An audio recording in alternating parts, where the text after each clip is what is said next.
Assalamualaikum warahmatullahi wabarakatuh. Salam sejahtera untuk kita semua. Salam semangat. Bapak Ibu Guru PAI, jumpa lagi dengan saya, Ahmad Fathullah, pengawas PAI dari Kementerian Agama Kota Serang, bersama channel Guruku Inspirasiku. Pada sesi ini, kita akan berbincang-bincang tentang kriteria ketercapaian tujuan pembelajaran atau KKTP. KKTP ini dikenal dengan lahirnya kurikulum merdeka. KKTP semisal dengan kriteria ketuntasan minimal atau KKM pada kurikulum 2013. Bagaimanakah perbandingan KKTP dan KKM? Mari kita kaji lebih dalam bersama kami. KKM. KKM menggunakan angka mutlak 75, 80, dan seterusnya sebagai kriteria ketuntasan minimum suatu mata pelajaran. Ketika seorang guru ditanya berapa KKM PAI pada kelas 7, bisa menjawab 75. Maka di bawah 75 berarti dia belum tuntas. Cara penetapannya masing-masing dari setiap KD itu didasarkan pada tingkat kompleksitas, intake, dan daya dukung. Diakumulasi sehingga jadilah KKM mata pelajaran. Dari KKM mata pelajaran menjadi KKM kelas. Dari KKM kelas menjadi KKM sekolah. Berbeda dengan KKTP, kriteria ketercapaian tujuan pembelajaran tidak menggunakan angka mutlak seperti apa yang ada pada KKM. KKTP menggunakan deskripsi, namun jika dibutuhkan diperkenankan untuk menggunakan interval nilai, misalnya 0 sampai 40, 41 sampai 60, dan seterusnya. Itu KKTP. Untuk lebih jelasnya, mari kita kaji bersama-sama. Dalam penetapan KKTP, kita boleh menggunakan salah satu pendekatan dari 3 alternatif. Yang pertama deskripsi, kedua rubrik, ketiga interval nilai. Pada deskripsi, apabila peserta didik tidak mencapai kriteria tersebut, maka dianggap belum mencapai tujuan pembelajaran. Jadi, dengan menggunakan pendekatan deskripsi ini, ketercapaian tujuan pembelajaran itu dilihat dari pencapaian siswa terhadap kriteria-kriteria yang disebutkan dalam deskripsi tersebut. Yang kedua dalam rubrik. Pencapaian KKTP itu dilihat dari sejauh mana peserta didik mencapai tujuan pembelajaran tersebut. Di sana nanti ada rubrik-rubriknya yang sudah disiapkan. Sedangkan interval nilai menggunakan rentang. Dari 0 sampai sekian, sekian sampai sekian, nah itu interval-intervalnya. Mari kita kaji lebih lanjut. Pendekatan yang pertama menggunakan deskripsi kriteria. Masing-masing tujuan pembelajaran memiliki kriteria. Dari kriteria itu, di sana muncul ada tidak memadai atau memadai. Jadi masing-masing TP memiliki beberapa kriteria, dibuat deskripsi kriterianya.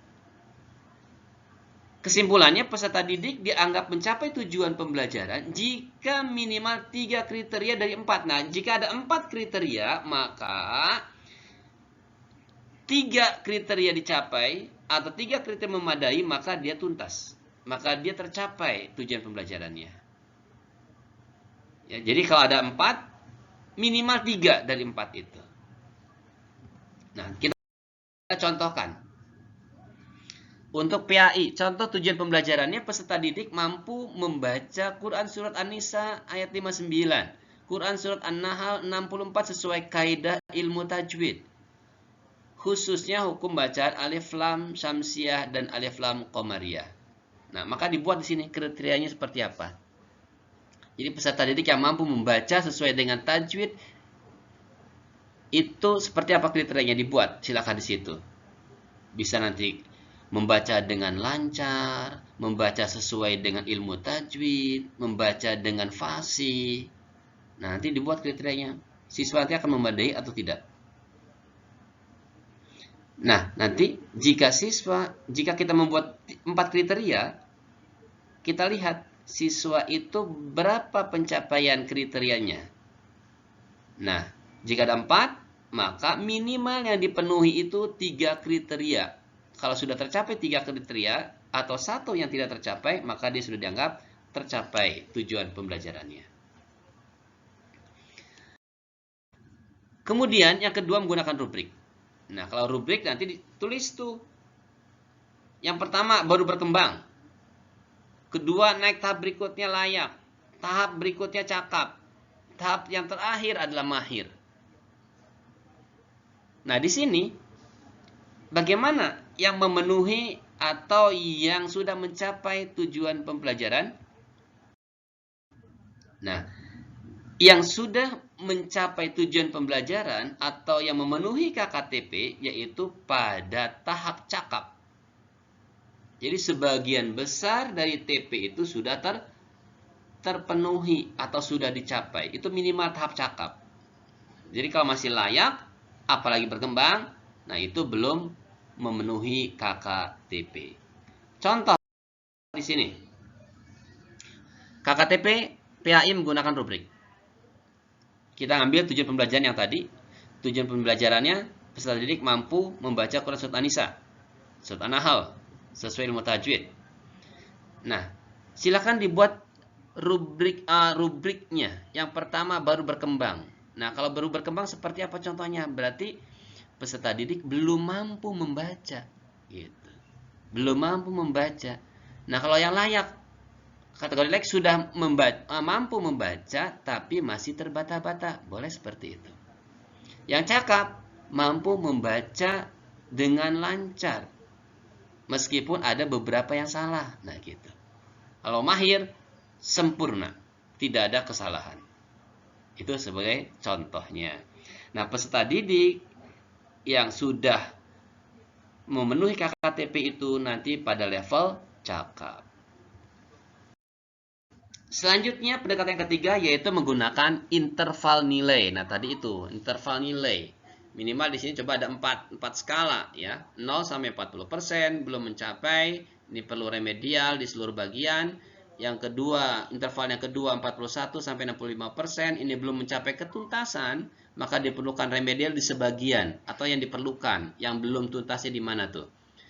Nah, interval yang ketiga 66 sampai 85%, ini sudah mencapai ketuntasan, tidak perlu diremedial. Nah, bagi yang mencapai 86 sampai 100% itu sudah mencapai ketuntasan dan diberikan pengayaan untuk tantangan,